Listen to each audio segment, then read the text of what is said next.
All right, this old model is something I've been looking for quite a while. I couldn't remember where the file was. I finally decided to go digging around for it, and 3 hard drives later, I finally found it. It represents one of my first efforts at 3D printing. I really wanted to try to make all kinds of cool robots and toys and whatnot with it when 3D printing first started. I think you might have heard me talking about this before with the Ironfoot or the Thunderbolt model. Is I started off with an Ultimaker 2. I saved my pennies for a long, long time and just was reading about 3D printing, wanted to get into it.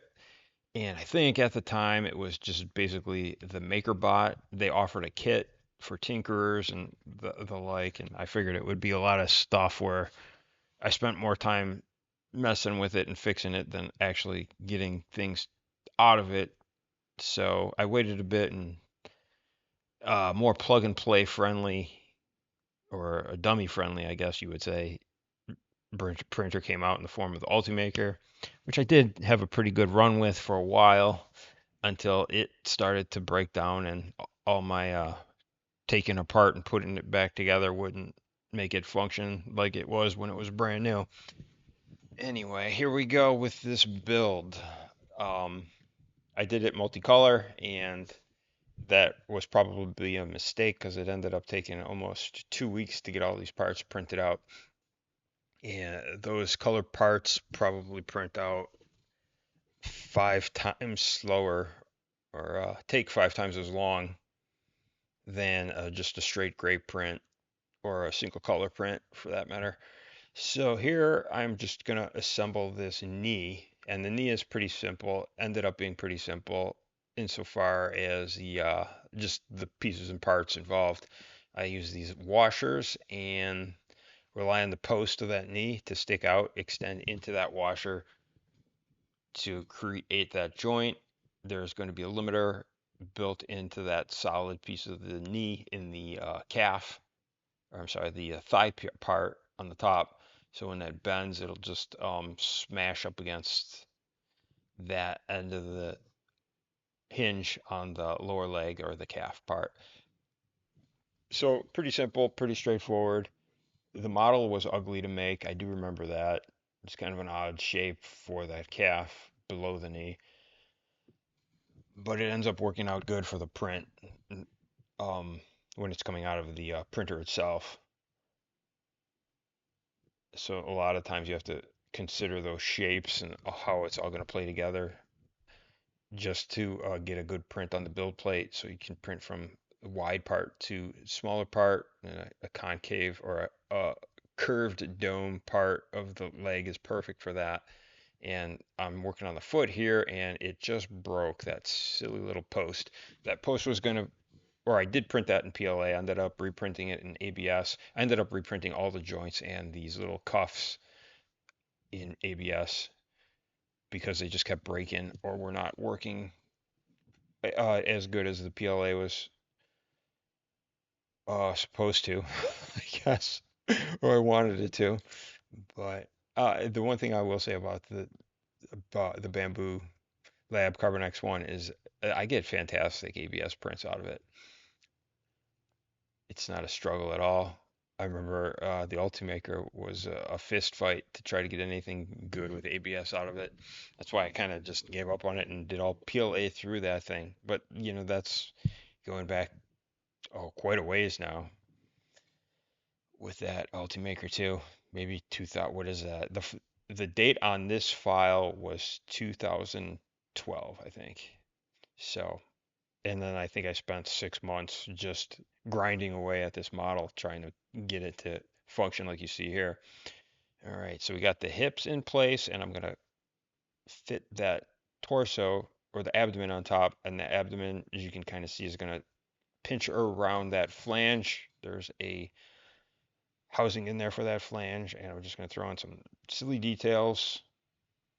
And that's part of that was part of what took so long is just slicing out all those little parts in the model itself in the 3D model. The original model was done in 3D Studio Max, and then here it's all ported into Blender, changing Changing everything over to Blender. All right. Now this is, in theory, how the arm is supposed to work. You're going to have that upper arm.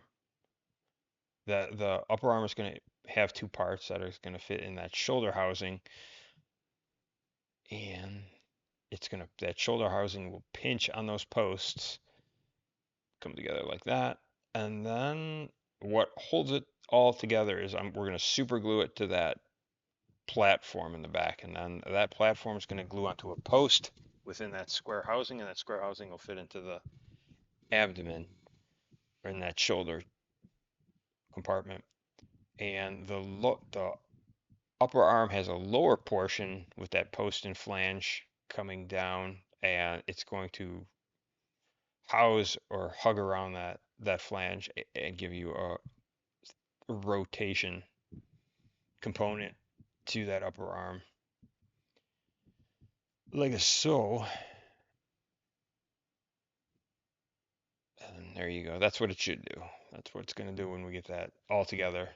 And I did end up printing that top part of the upper arm in ABS because it's going to need to be a little sturdier, and I do struggle with it a bit.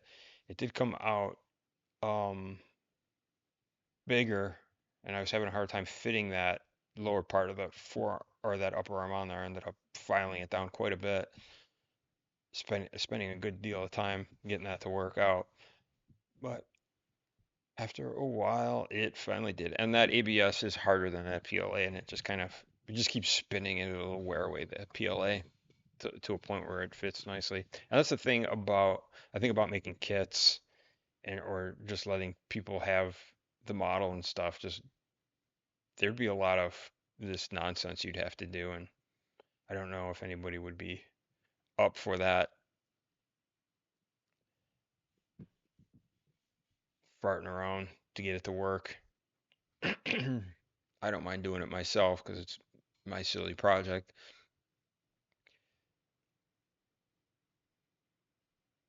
All right. And those posts, like those the little posts that are going to stick into the housings to create those joints or the pivots, they came out fantastic, man. I just cannot believe how crisp and cylindrical the edges are on that.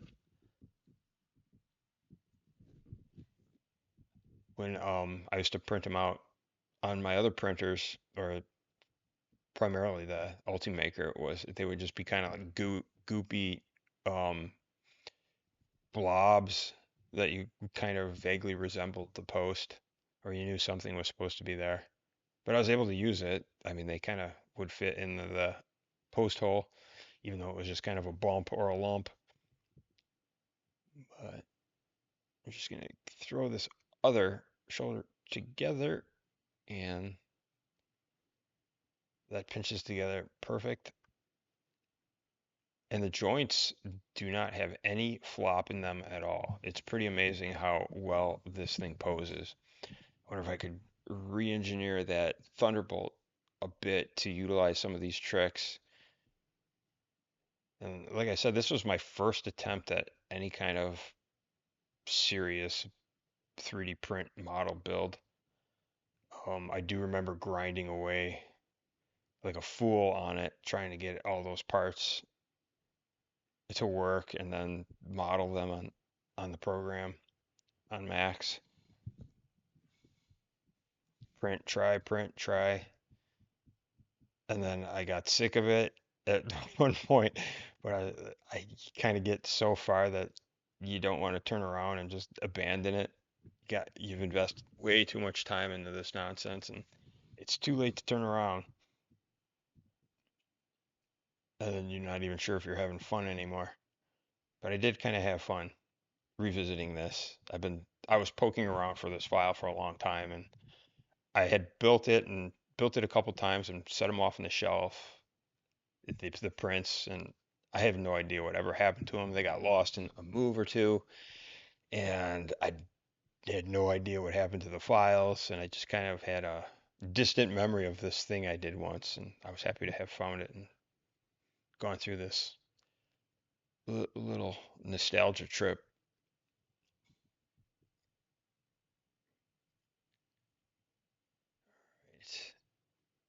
The two arms are coming together finally.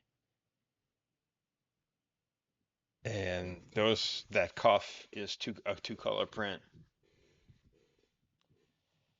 and that's how the elbow joint is going to come together. Just what would you call this? Your instruction exploded view and unexploded view, and that hole in the cuff is where we can put posts and other accessories. In this case, I'm going to use that claw arm, and that's just going to have that ball and socket sleeve. So it's getting there. And those shoulders turn really stiff, but it's not so stiff that it's unmovable or feels like it's going to break. It's just remarkably solid. I think the facets and the shape, because there was like 32 or 36 facets around that cylinder of the shoulder disc on the inside and the outside, and when those facet corners intersect with the flat surface, it kind of gives you or almost a ratchet feel when the arm moves because it's not perfectly smooth. It's not a perfectly smooth circle in those joints, and they're in there so snug. All right, and now for that head, I came up with that collar system, and there's a flange housing in there too. I didn't create the post and flange that would fit in that collar neck thing, but it's easy enough to do, and I just wanted to push this thing through without finalizing that silly little piece that was unnecessary. Because I just can kind of pop those heads in there and take them out as needed. There's that ball and socket. And the claw hand, when I did that, I think originally I just did not feel like modeling a fist or a hand or anything with fingers. So I did this kind of claw machine claw that's going to pull out some kind of toy out of the machine you put too much money in.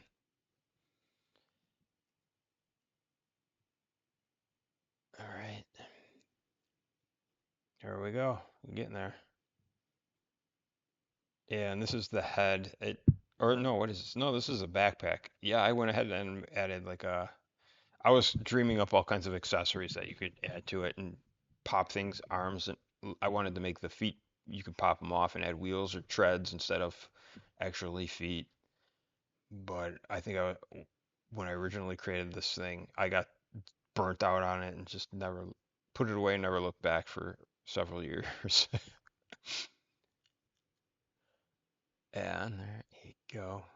These multicolored, those heads have only, I use the gray, the black, and the blue PLA, and I printed both of those heads out at the same, both versions of that head out at the same time, and it took 2.5 days to print those goofy little things. It was nuts. I wanted to pull the plug on it, but it was another situation. If it was so far down the line, I just figured I'd let it rip. But then, so you can see that head up on the top there. That's the other version of the head with those sort of triangular truss shaped windows. That thing printed out like garbage. That one looks fine. I'd like to maybe revisit it and add an opening area there with a cockpit so the canopy could lift up and use some translucent plastic or PLA for the window. But, maybe not. Maybe I'm done. But I finally have this file organized and laid out in a nice plate in case I ever wanted to just run it through the printer again. All right, and the head will fit on there like so. And I think we're nearly done. See, this thing. I like that head a lot. It just turned out like rubbish off the printer. Something to do, I noticed a pattern with copying and mirroring the models. The mirrored side turns out like trash. All right, this is what we got. And if you stuck around this long, I do greatly appreciate your time. And thanks again. We'll definitely be making some more stuff in the future.